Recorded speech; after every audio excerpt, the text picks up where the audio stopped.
have no makeup on right now, so you can see the state of my skin as it is. So currently I'm 18 weeks pregnant, which means I'm 4.5 months along. I'm finally past a really horrible first trimester, so the pregnancy is getting slightly better. Slightly. At least I have energy to film again, so yeah. Anyway, in this video, I'll discuss my pregnancy skincare because pregnancy has wreaked havoc on my skin. So one of the great things about pregnancy is that I no longer get those deep, painful, angry, cystic acne that lasts for months. So that's one thing I've got going for me. But I start developing all these like really fatty, tiny pimples all over my face. A lot of whiteheads too. Quite a lot of these are the extremely fatty kinds, the ones that's easy to pop. I know I'm not supposed to pop them, but it's hard to resist. They're really easy to pop and they're very gunky. And I know that these are usually environment and diet related. And what's causing them? There's just too many factors because there's so many changes going on with my life right now that I'm not sure what exactly is causing them. I have several theories. First, I moved to Singapore where the weather is completely different. It's more humid and hotter here, so I'm sweating much more. My face has definitely gotten oilier, so it could be the weather, but it could also be my diet because, okay, during the first trimester, my cravings were so crazy that I no longer think about whether or not I should eat something. It's just like if I want it, I will eat it. So there's a lot of things that I know tends to break me out, but I started eating a lot of it anyways, like peanut butter. I love peanut butter, but I know that if I eat it daily, I will break out. But suddenly I couldn't resist peanut butter, so I just kept eating peanut butter toast every day. So that could also be the cause of that breakout. I'm also eating way more dairy. I haven't really found any dairy sensitivity yet, but I'm eating so much dairy that it's gotta be bad for me in some way, skin-wise, because I know a lot of people are sensitive to dairy. I'm eating like blocks of cheese. Like my husband decided to treat me to like really expensive blocks of cheese, and literally I'm just taking it. I'm not even like cutting them elegantly. Literally I'm taking the block of cheese, which I know should be savored, but I'm just like gnawing on it like a rat. Like I can't resist it. And I'm drinking at least a cup or 2 cups of milk every day, which is great. I mean, milk has calcium, it's great, but that could also be causing my breakout. And third thing is also I can't do my laser treatments anymore. I normally do laser treatments about every 1 or 2 months, but I had to stop, which takes me to the next point, what I had to do to change my skincare while pregnant.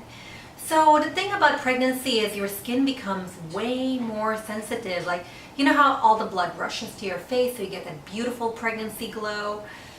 Unfortunately, your skin also does become more sensitive, so you become more prone to hyperpigmentation, which is why you really shouldn't be popping your pimples, which I did. I know, bad, but they're really irresistible because they're just so gunky. It's like, you know, the really satisfying squeezes.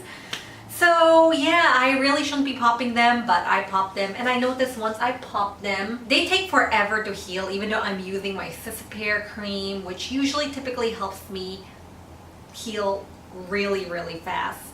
So yeah, healing has definitely gotten slower. You're more prone to sunburns too, which is why you shouldn't go for any laser treatments. If your dermatologist is willing to give you a laser treatment during your pregnancy, run. He or she is not being honest with you, you really shouldn't be doing laser treatments while you're pregnant. My dermatologist also doesn't recommend doing fillers at this point. I don't know, in case that's what you're thinking, should I do fillers while I'm pregnant? The answer is no, you shouldn't. According to my dermatologist, don't go for it, not because, you know, it'll kill the baby, but it's just because when you're pregnant, you're going to gain a lot of weight, and after that, you're gonna lose quite a lot of weight. And weight gain and weight loss of that amount is going to change your facial structure. So you don't want to get Botox while you're gaining weight, and it looks good at that moment until you lose weight and it's like, oh my god, now my cheeks look like Maleficent cheeks, and only Angelina Jolie can pull that look off because she's really gorgeous. I know I can't, so I'm not gonna attempt fillers or anything while I'm pregnant.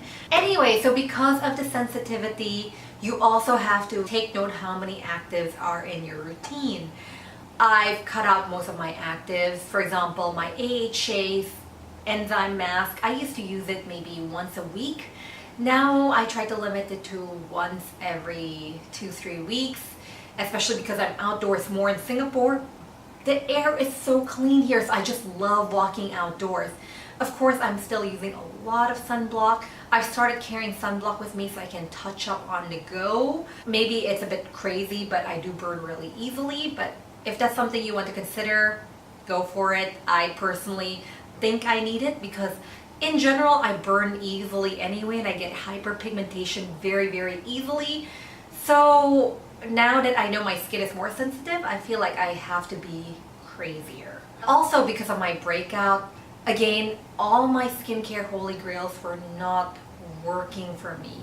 Things that worked pre-pregnancy just no longer worked, and my skin was an oil bomb. Like literally I was like dripping with grease because of the hormones, and it's really, really gross. Like I just washed my hair yesterday, and as you can see, it's already started to look a bit greasy, and it's only in the morning. I washed it last night.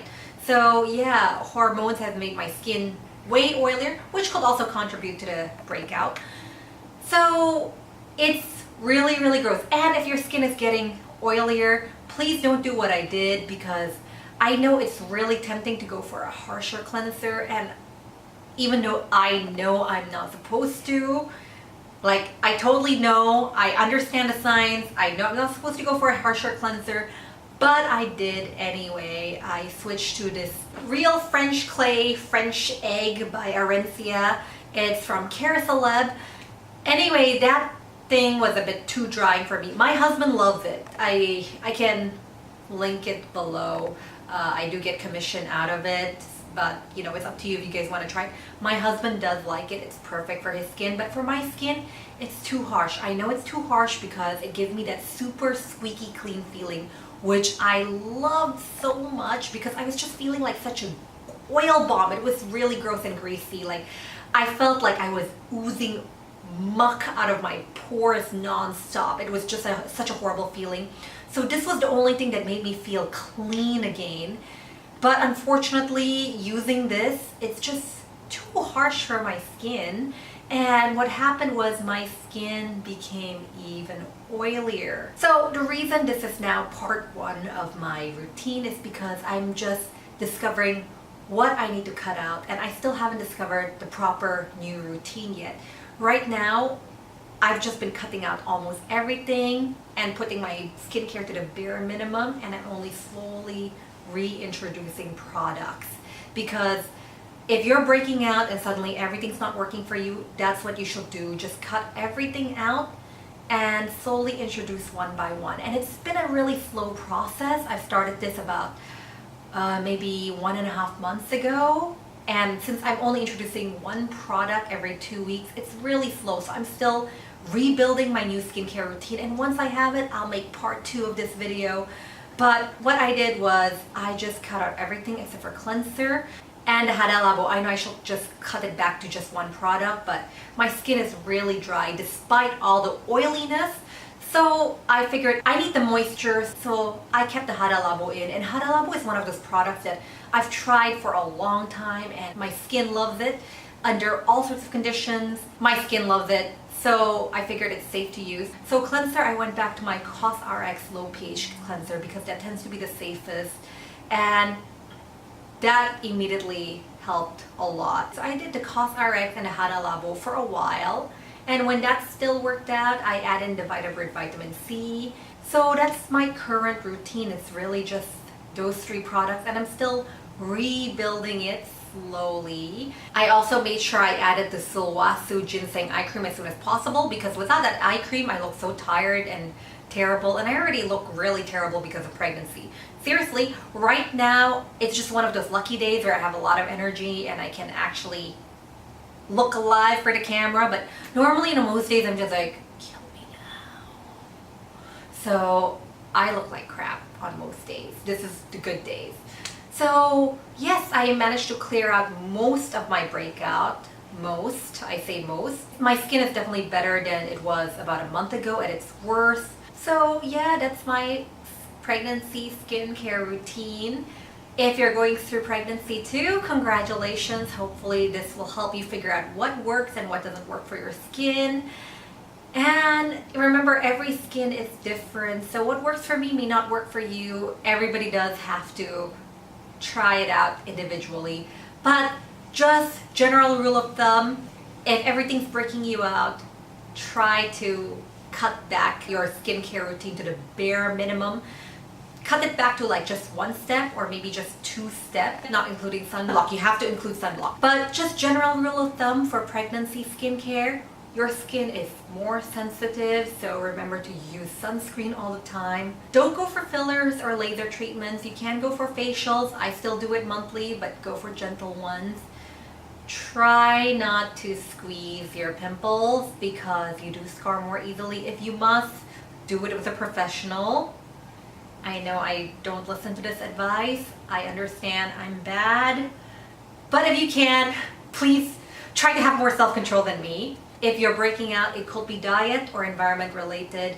But hey, you know, when you're craving whatever can ease your nausea, just eat it. Don't worry about your skin at this moment, because if the nausea is really bad, just eat whatever will keep the nausea away.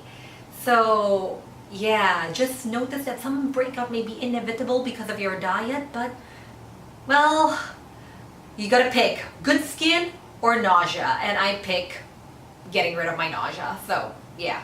And the 5th rule is, if everything is breaking you out, cut back your skincare to the bare minimum and slowly add in products one by one. One product every 2 weeks until you figure out what is your new skincare regime. Anyway, thank you so much for listening to this. Hopefully this helps you if you're pregnant, and if you're pregnant, once again, congratulations. And if you have any questions, feel free to ask in the comments below, and I'll see you next time. See you. Bye.